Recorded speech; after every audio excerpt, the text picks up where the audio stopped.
अँध्यारोबाट उज्यालोतिर, निराशाबाट आशातिर र संसारभरि प्रेम बोक्दै क्रिसमस फेरि आएको छ। आदरणीय दर्शकवृन्द, नमस्कार, जय मसीह। क्रिसमस विशेष कार्यक्रम जोय 2025 मा यहाँहरूलाई हार्दिक स्वागत गर्दछु। म अस्मिता विश्वकर्मा। दर्शकवृन्द, यस वर्षको सबैभन्दा रमाइलो र आशिषपूर्ण क्रिसमस विशेष कार्यक्रम जोय 2025 मा हृदयमा आशा, ओठमा मुस्कान र प्रभुको प्रेमसँग आज हामी भेला भएका छौँ। क्रिसमस विशेष कार्यक्रम जोय 2025 मा क्रिसमस सम्बन्धी तयार पारिएका प्रेरणादायक कुराकानी, क्यारल भजन र क्रिसमसको वास्तविक सन्देशलाई हेर्न र सुन्न पाउनुहुनेछ। दर्शकवृन्द, आउनुहोस् अब सुरु गरौँ क्रिसमस विशेष कार्यक्रम जोय 2025 यो मिठो क्यारल भजनबाट।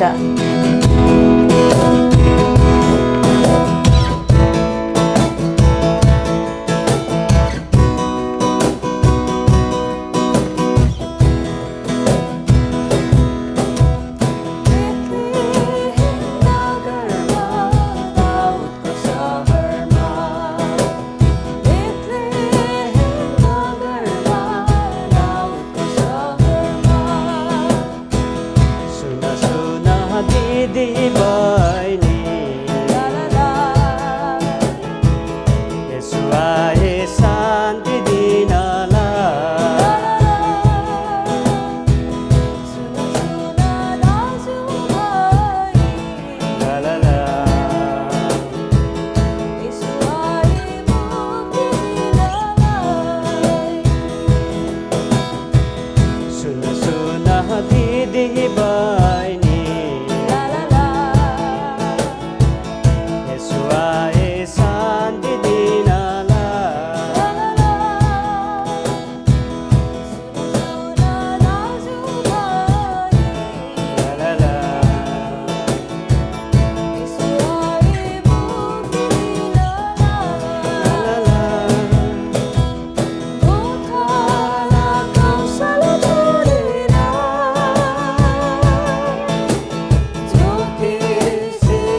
दिदी बहिनी यसो आए शान्ति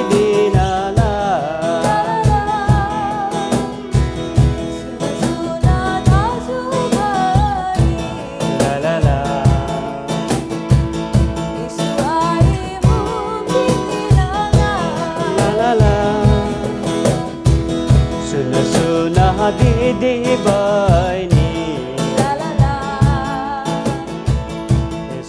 यो मिठो क्यारल भजनसँगै पुनः स्वागत छ क्रिसमस विशेष कार्यक्रम जोय 2025 मा। अब भने पालो भएको छ हाम्रा सहकर्मी पास्टर सुन्दर गुरुङले क्रिसमस सम्बन्धी तयार पार्नु भएको विशेष कुराकानीको। स्वागत छ गुरुबा, जय मसी। क्रिसमसको तयारी कस्तो हुँदैछ गुरुबा? तयारी हुँदैछ सधैँ जस्तै। हजुर, के गर्दै हुनुहुन्छ? अब सरसल्लाह हुँदैछ, टाइम छ। हजुर, मण्डलीमा गर्ने कि बाहिर जाने त्यो सरसल्लाह हुँदैछ मण्डलीमा। हजुर, भनेपछि क्रिसमसको जुन सेलिब्रेसन छ नि, यो चाहिँ किन आवश्यक छ अहिलेको समयमा? यो सेलिब्रेसन, क्रिसमस सेलिब्रेसन विशेष गरी हामी एउटा क्रिस्चियन भएको कारणले गर्दा प्रभु येशू ख्रीष्ट जुन संसारमा आउनुभयो, उहाँ जन्मनुभयो अनि उहाँ मारिनुभयो र तेस्रो दिनमा बौरी उठ्नुभएको परमेश्वर हुनुहुन्छ।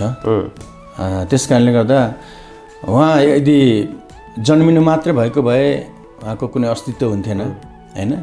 उहाँ मारिनु पनि भयो हाम्रो पापको निम्ति, उहाँ गाडिनु भयो र तेस्रो दिनमा बौरी उठ्नुभयो हैन। त्यस कारणले गर्दा उहाँको त्यो शक्तिशाली परमेश्वरका पुत्र भन्नुभएको कारणले गर्दा हामीले उहाँको जन्मदिन मनाउनै पर्छ। किनभने हामी एउटा साधारण मानिस भएको कारणले गर्दा हाम्रा छोराछोरी, हाम्रो आफन्तहरूको त हामी सेलिब्रेसन गर्छौँ भने उहाँ त राजाहरूका राजा, प्रभुहरूका प्रभु हुनुहुन्छ। उहाँको त अवश्य नै हामीले सेलिब्रेसन गर्नुपर्छ होइन। क्रिसमस भन्ने बित्तिकै तपाईँलाई के कुराको याद आउँछ? क्रिसमस भन्ने बित्तिकै अब प्रभु येशू ख्रीष्टको जन्मदिनको यो खुसियालीको जुन प्रभु हाम्रो निम्ति आउनुभयो अनि त्यही खुसियाली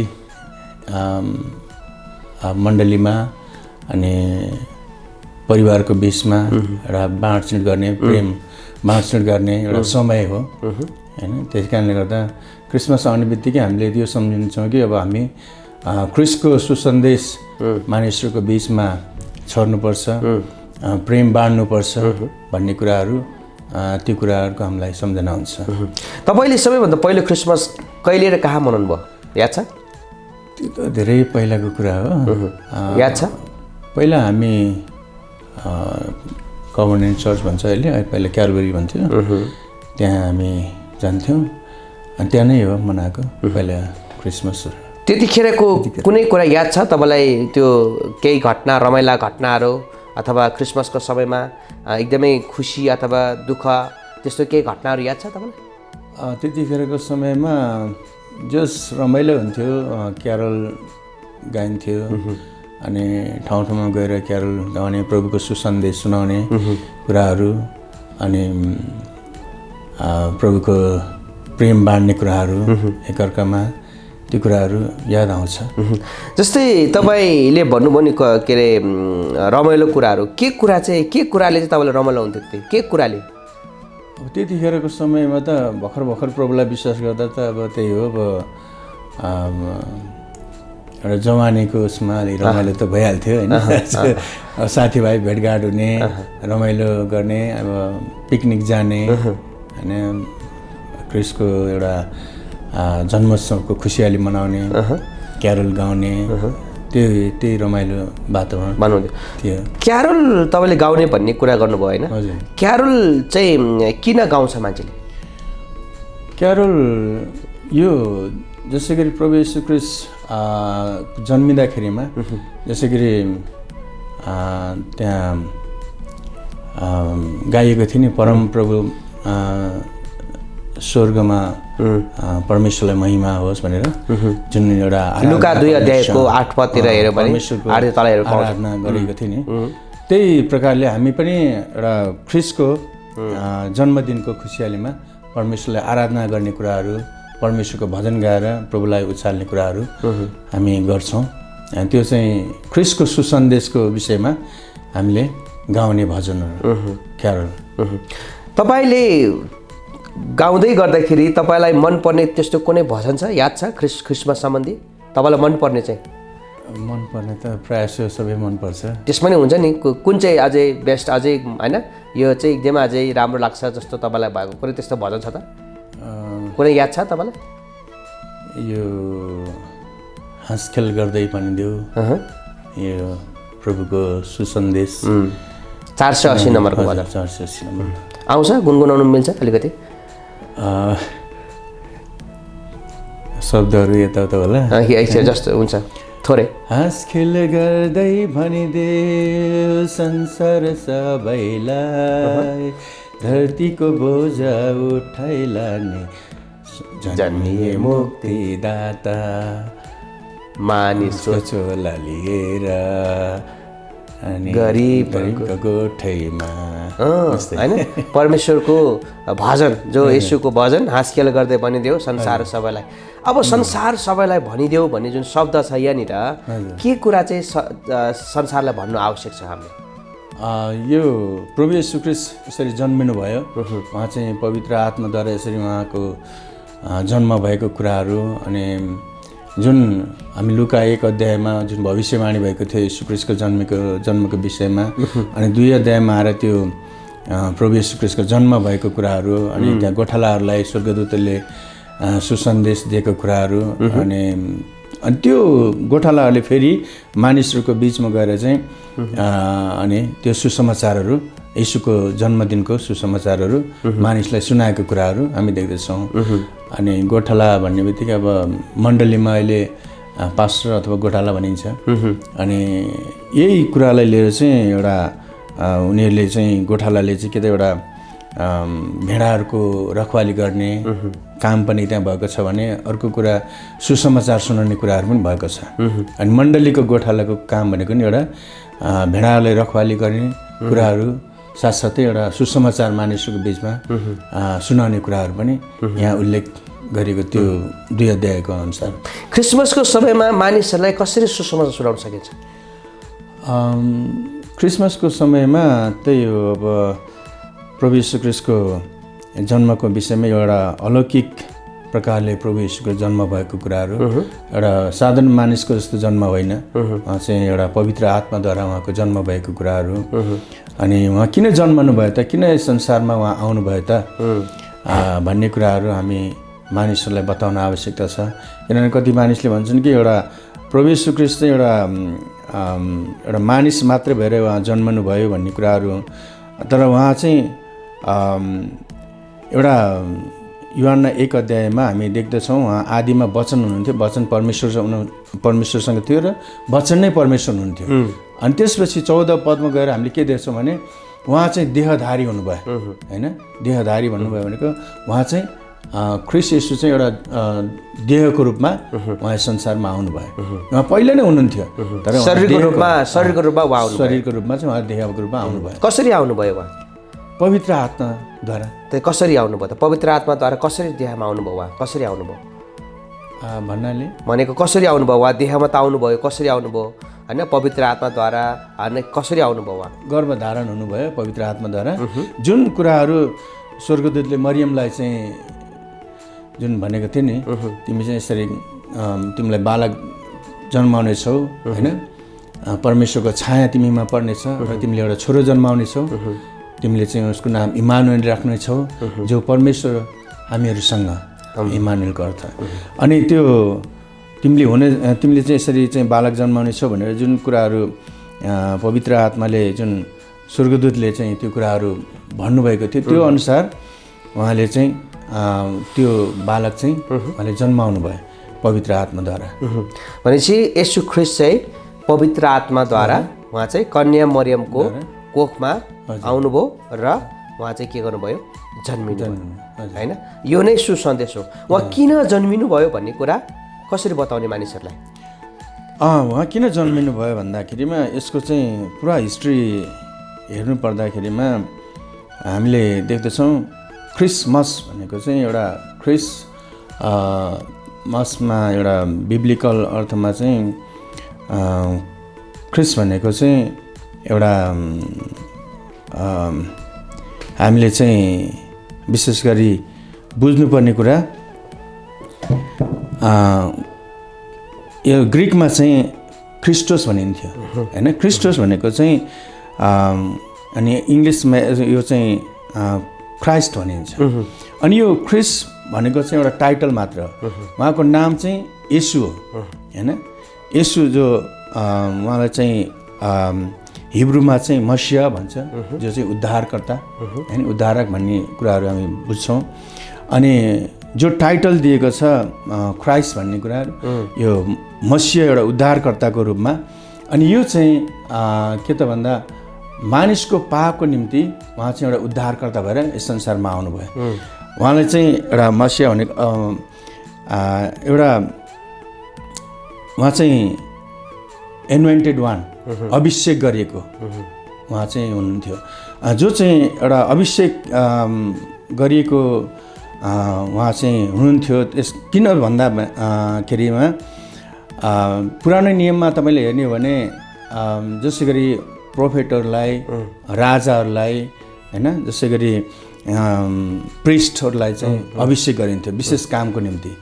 अनि उहाँ चाहिँ येशू ख्रीष्ट चाहिँ राजा पनि हुनुहुन्थ्यो, उहाँ प्रिस्ट पनि हुनुहुन्थ्यो होइन।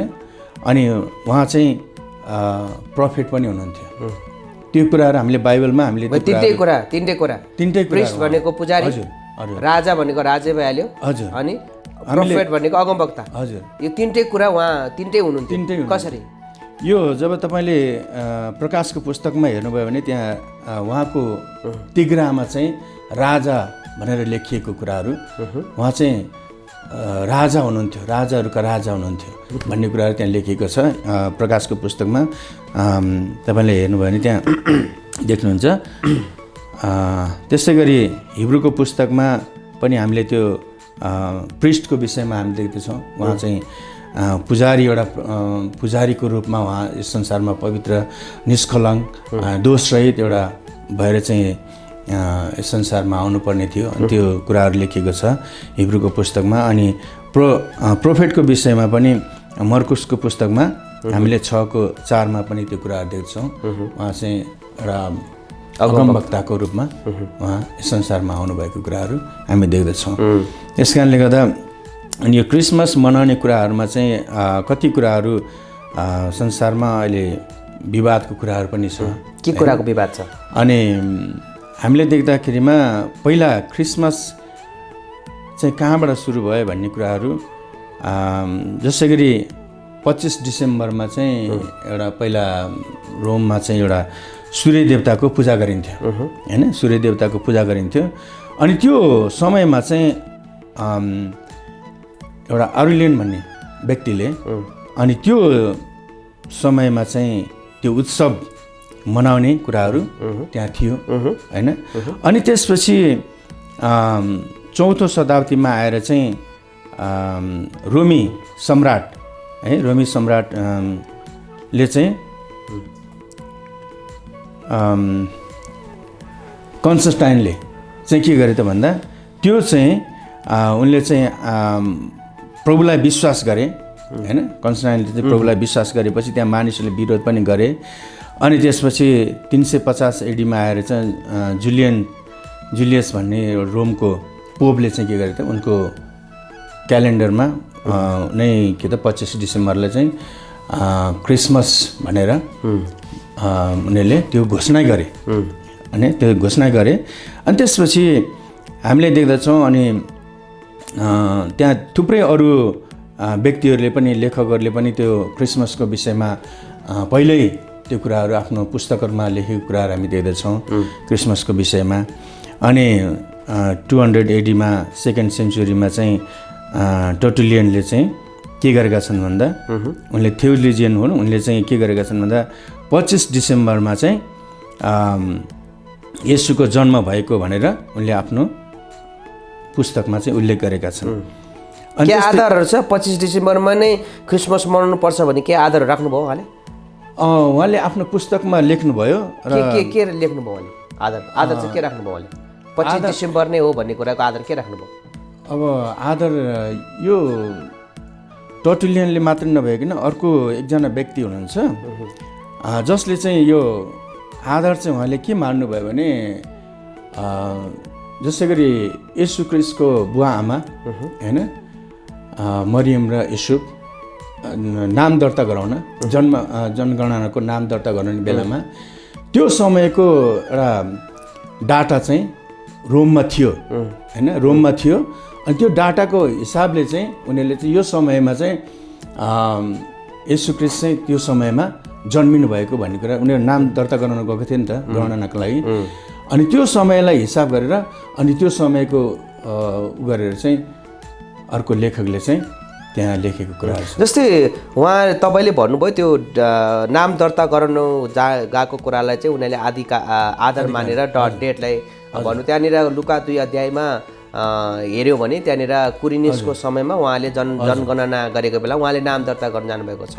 त्यो हिसाबले हेर्ने हो भने त फेरि त्यो डिसेम्बर 25 त मिलेन नि त। 25 बिब्लिकल बाइबलमा काहीँ पनि डिसेम्बर 25 मै चाहिँ भनेर चाहिँ उल्लेख गरेको छैन। तर हामीले कति लेखकहरूको त्यो लेखाइमा उनीहरूको पुस्तकमा चाहिँ त्यो उल्लेख गरेको कुराहरू हामीले देख्दछौँ। र जसै गरी यो जुन पोपले जुन आफ्नो 25 डिसेम्बरमा जुन क्रिसमसको त्यो मनाउने कुराहरू अनि सूर्य देवताको पूजा गर्ने 25 डिसेम्बरमा उनीहरूले गर्ने त्यो कुराहरू भन्दा पहिले नै त्यहाँ के थियो त भन्दा एउटा क्रिसमसको येशू ख्रीष्टको विषयमा क्रिसमस 25 डिसेम्बरमा क्रिसमस मनाएको कुराहरू त्यहाँ उल्लेख भइसकेको थियो। मानिसहरूको बिचमा त्यो कुराहरू उनले गरिसकेका थिए। त्यो चाहिँ तपाईँको जोन क्रिसिस्टमले चाहिँ त्यो कुराहरूलाई चाहिँ आधार मानेका छन् र उनी चाहिँ एउटा परमेश्वरको एउटा एकदमै सुसमाचार सुनाउने र धेरै मानिसलाई प्रभुमा ल्याउने काम गरे। अनि त्यो सिलसिलामा उनलाई चाहिँ कतिचोटि कैद पनि हालियो होइन।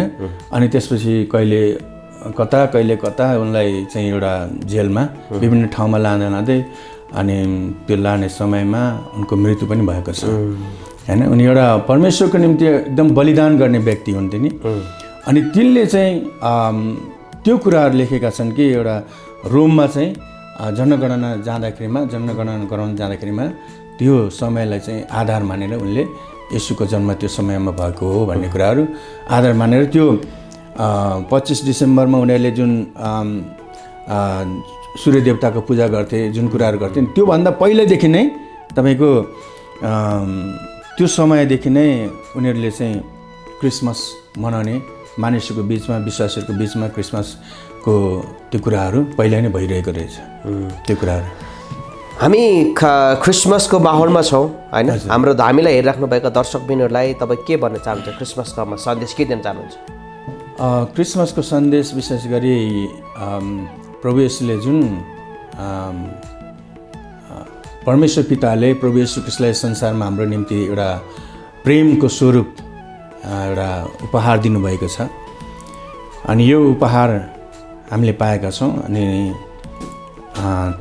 त्यस कारणले गर्दा त्यो जुन परमेश्वरले गर्नुभएको प्रेम हामीले पनि एकअर्कालाई प्रेम त्यो बाँड्न सकौँ होइन। ख्रीष्टको जन्मसम्म अनि दिएर हुन्छ कि अथवा केही उपहार साँटासाँट गरेर हुन्छ कि अथवा के गरेर हुन्छ हामीले चाहिँ ख्रीष्टको प्रेम देखाउँ। सुसमाचार सुनाएर होइन मानिसलाई प्रभुमा सुसमाचार सुनाएर प्रभुको बारेमा त्यो कुराहरू गरेर प्रेम बाँड्ने कुराहरू गर्नु आवश्यक छ। केही शुभकामनाका कुराहरू दिन चाहनुहुन्छ?